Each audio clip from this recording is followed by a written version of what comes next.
హైడ్రాకు అందించే ప్రతిపాదనలపై మంత్రివర్గం నిర్ణయం. రెవెన్యూ, పురపాలక, నీటిపారుదల శాఖలు అనుభవిస్తున్న కొన్ని ప్రత్యేక అధికారాలను హైడ్రాకు అందించే ప్రతిపాదనలపై మంత్రివర్గం నిర్ణయం తీసుకోనుంది. తక్షణమే ఆర్డినెన్స్ రూపంలో ఉత్తర్వులు జారీ చేయడం, హైడ్రాకు చట్టబద్ధ ప్రత్యేక అధికారాలు కల్పించే అవకాశం ఉంది.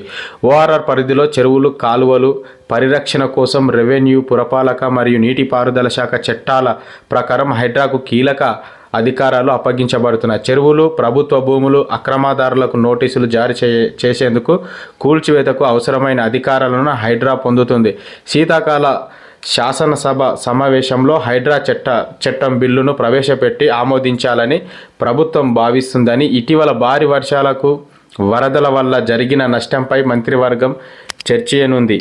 వరద బాధితులకు మరియు ఆహారం, దెబ్బతిన్న పంటలు, రోడ్లు, చెరువుల మరమ్మతులు, సాగునీటి ప్రాజెక్టులు